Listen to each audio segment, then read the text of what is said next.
right, well, hi everybody. Welcome to Imaginative Type. So, in this, I am going to go over a few different techniques that you can think about in terms of imaginative type. But honestly, there are just so many different things that you can do with text and typography that are super cool that I'm just barely going to scratch the surface in this. So, one really good place to look to for inspiration, of course, for typography is Pinterest, among many other sites out there. So, if you're kind of wondering what to do, you've got a word that you need to use and you don't know how to design it, come here for inspiration. There's all kinds of cool stuff going on on Pinterest that can inspire you, or and any other site that's similar to it, right? Like Instagram, Dribble, on and on and on, right? Behance. So also know that there's plenty of courses on LinkedIn Learning too that can go through different. Not only the technical techniques, but the theory of typography and things like that. So different treatments that you can give. But we're going to cover a few specific things in this particular tutorial, but just know that I really don't have anything particular for you to turn in. I want you to paint some type in Photoshop, and I want you to play around in Illustrator, but what you decide to do and what you decide to turn in, as long as I've seen you played around with type a whole bunch, you're going to be fine. So anyways, excuse me, sorry, I'm just getting over a little bit of a sore throat. So unfortunately I'm going to be clearing my throat a lot in this tutorial. Okay, so there's a couple of different things I have in here. The first thing we're gonna look at is this Be Happy type. So I have the image in here for you, but I also have the Photoshop file. If you want to open it up and take a look at it, it's completely up to you. I'm gonna, of course, go ahead and open it up. So, as you know, with painted type, the possibilities are endless due to the nature of digital painting. If you're painting your letters, they're going to be imperfect and they're going to mimic more of a hand painted sign type of feel. You can accomplish this in Illustrator too, but some prefer to digitally paint their letters. It just sort of depends on what you're doing. So, if you're hand painting letters, you're hand lettering, this is the type of typography that is, imperfect. The font isn't like my two P's on Be Happy. They don't match exactly, right? They're a little bit different. So, some people that work in lettering are really, really good at hand lettering and can make their letters almost seem completely perfect. But the point of hand lettering is to not have them be perfect, right? So I have all my layers here, and there's a lot, and I don't have any of them labeled. I'm not going to label them for this particular exercise, but I do want you to see that in terms of hand lettering, and I'm going to cover this here in just a minute, a new project, I tend to work only with clipping masks, or clipping layers. I will draw out the shape of the letters, whatever it is that I'm going to do, in black, and then I tend to use clipping layers. You can see them all here to go over all of my base layers. So for B even, I've got 3. You can see I have 2 clipping layers for my base layer. So if I shut those off, you can see I've got my black base layer there. So that's typically my workflow in Photoshop, because I can go back in and change everything. I also find it, like, for things like stripes and whatnot, it's much easier to just be able to paint over the letter and have more of a natural brushstroke over that. And that's an advantage that we have in the digital realm that we don't in real life. Like, if I were painting this on the side of a building with physical paint, I wouldn't have a clipping layer to help me, I would have to do it all by hand. So then, of course, I have my little my little bees that I did with a nice chalk brush that I have. So anyways, here's the project file for you to take a look at if you want. Even my bees are built with clipping layers. So I think that clipping layers are the bee's knees. Sorry for my pun. All right. So anyways, there's that project. So you can open that up and check that out. I'm not going to save that. And then the other thing that I wanted to show was just the process of going through that lettering project. So I have my time lapse here that I'm just going to open up and scrub through a little bit here. So I love that my tablet will export a time lapse of anything that I draw on there. It's really kind of nice for these purposes. So here's just a process of me creating this lettering here. So I start with B. I paint my B and I draw that out, and then I do my E, and then what I did is I actually just took this E and duplicated the layer so that I had two perfect E's. And then I brush through and kind of add my flower elements to B, and that's pretty much all just done free with free draw.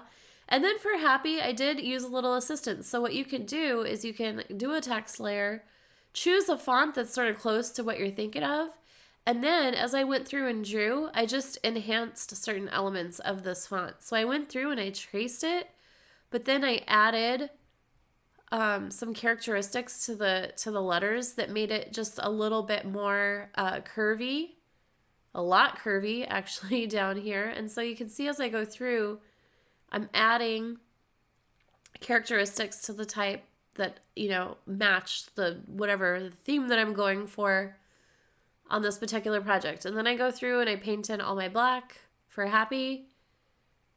And then I can disappear the text layer underneath. And then I'm going to go in and fill in all my black for be happy.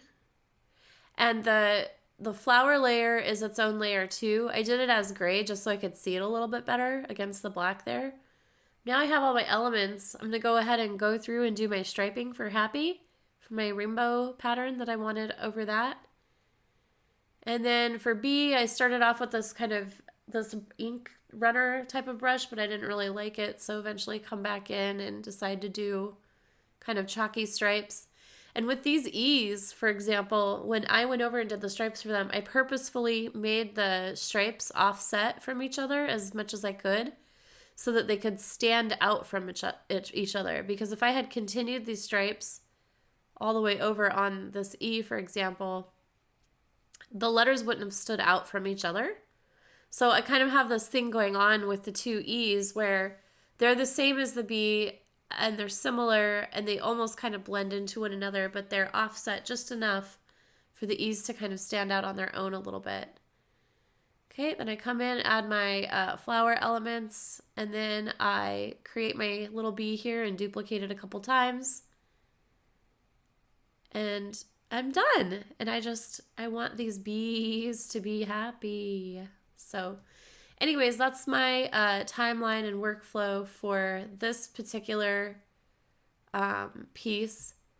So we're going to go ahead and go into Photoshop and feel free to play around and kind of follow along if you want to follow along in these techniques or just try to absorb them into your digital toolbox. Why does Photoshop not want to come down? Photoshop. Let's see here. There we go.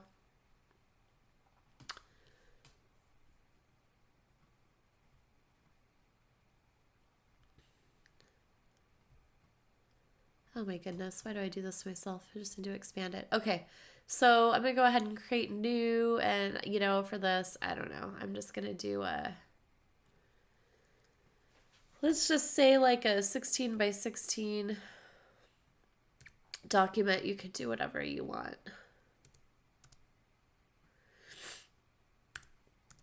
At 300, go ahead and hit create. So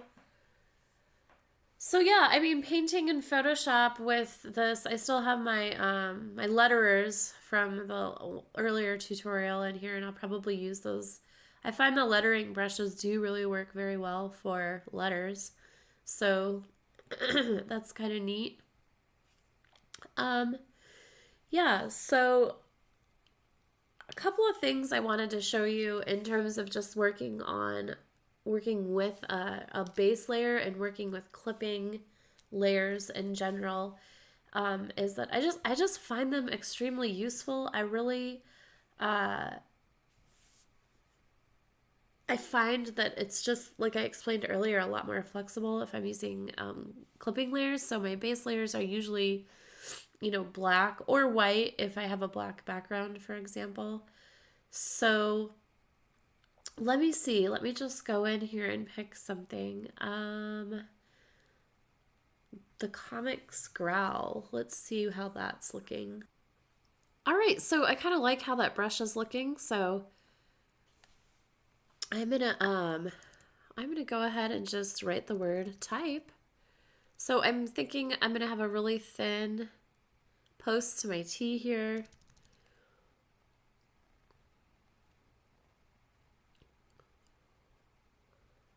And maybe a little thicker for the Y. Oh, I kind of like that thickness for the post of the T too. And then I think what I'm gonna do is come up and have this P kind of exist out of the Y. And then for the E, I think I'll go down with a post like this. I'll have this one come up a little bit. And then maybe I'll go back to that thick, really thick line that kind of matches the T here. So, when you're thinking about type, you're thinking about composition too, and how that's sort of affecting especially if you're free painting, you want to always be thinking about those elements of composition and design as you're sort of working with stuff. Layers are okay. So I have a balance here of a thick line here and a thick line here, beginning and end. And so that kind of gives it a little bit of extra character because I have variation in width of line, and then I've balanced it on the upper left and lower right. So with a clipping layer, so now I can go ahead and add another layer, and I'm going to go ahead and make that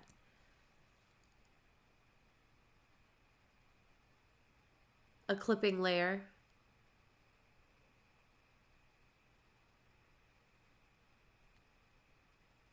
And so now I can come back in. Let me see here. Let me open up my libraries, get some colors going on. So I want to be in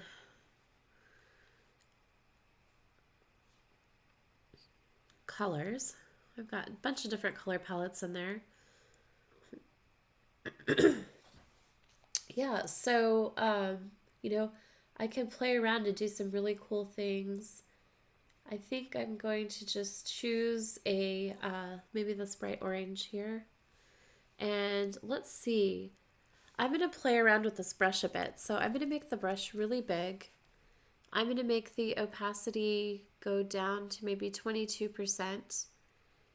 And I'm going to bring the flow down, which is like how fast the paint is coming out, right? In air quotations. Let me just play around and see how that's looking. And see, I feel like you can't really do these types of effects in this way without all that magical clipping layer. So I really advocate for you working in that way. And so and what's great about it is you can just add layer after layer after layer and really build up on that. Let's see, let's go in and pick like maybe,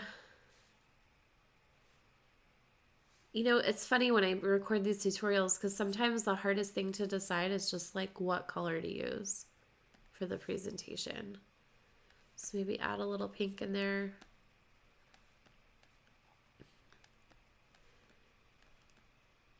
And then all of a sudden I have this great grungy sort of type. And then maybe I create another layer.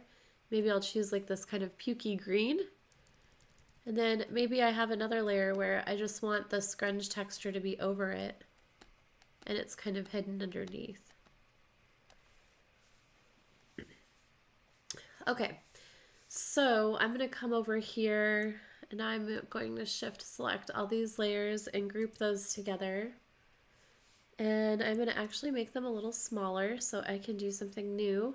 Okay, so we're going to just work with a photograph and a clipping mask. So let me see in terms of these letters. I wonder what this color split looks like. Whoops, I need to start a new layer. What does this look like? Oh, that's cool. I don't think that's going to work with what I want to do though. Maybe this one, maybe the big tilt. Oh yeah, this is good. I'm just looking for a varied width of like sort of a marker look. So let's see. The image that I have that I'm going to use is of roses. So I'm just going to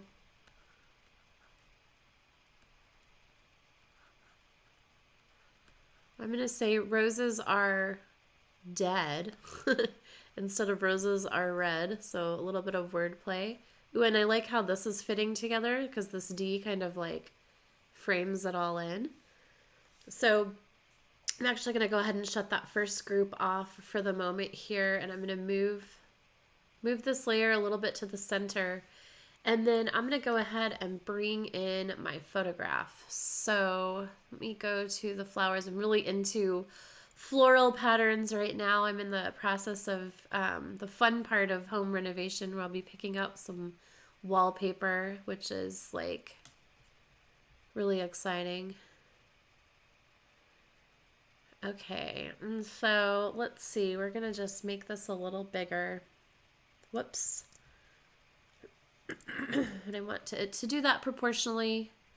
So I was holding my shift key down, which used to be the way that you would resize things proportionally in Photoshop, but it doesn't work that way anymore.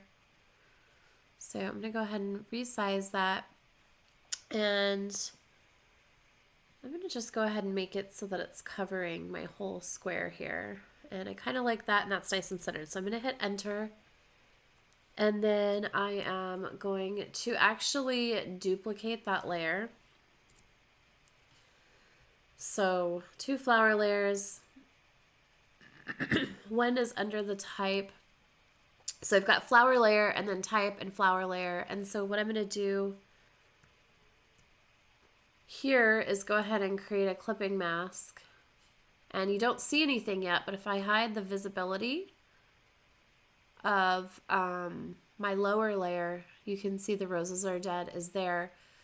So what I'm going to do is I am going to put an effect on this layer of a drop shadow, and I'm going to make this really subtle.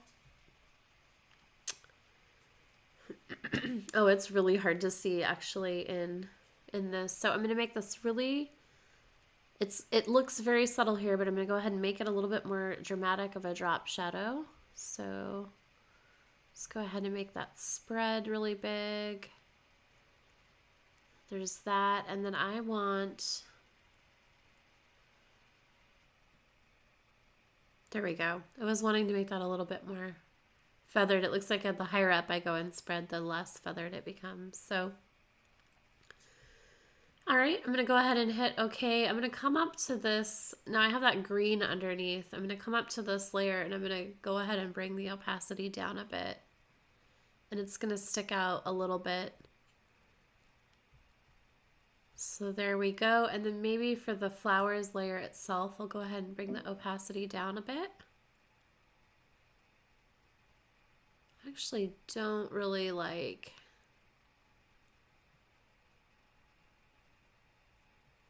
Not sure I like how that's looking there. And then I'm going to offset. Let's see. I'm not sure. Maybe bring the opacity up. Maybe I'm going to offset by moving this layer a little bit. Let's see what that looks like. So if we offset that, that's going to create a little bit of movement. Yeah, so just know, you can use clipping masks with images to, to create all kinds of things that you can do with lettering in Photoshop. So obviously it's Photoshop, so there's a lot that you can do with photographs in here.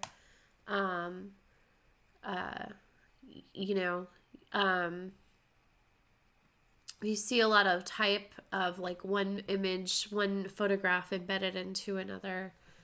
Um, let's see. Let me just grab another image real quick. All right, so let's say, for example, also of this cloud image. Go ahead and make that a little bit bigger. It looks like we got a moon in the background too. So this will be included in your tutorial files too if you want to play around with this. Okay, so we've got that. I'm going to bring that down underneath the text. And then let's say I want to just shut off the drop shadow. You see this a lot with like one photo overlaying another photo and text in between. I can also come in here to my layer at any time and, add some effects. So maybe I want to, let's see here. Maybe I want to add a blur to that. So maybe just a Gaussian blur to make that a little bit softer. Actually, I don't really like that at all, but let's see. Here's my Gaussian blur dialog box. I'm going to actually hit cancel. So anyways, just a couple of things to do in Photoshop. We have lots more to do in Illustrator, but lots of capabilities in here in regards to paint. And again, I'm barely scratched the surface. So anyways, all right. Well, thanks for joining me in this video, and you will hear more from me in the next one. Thanks, everyone. Bye.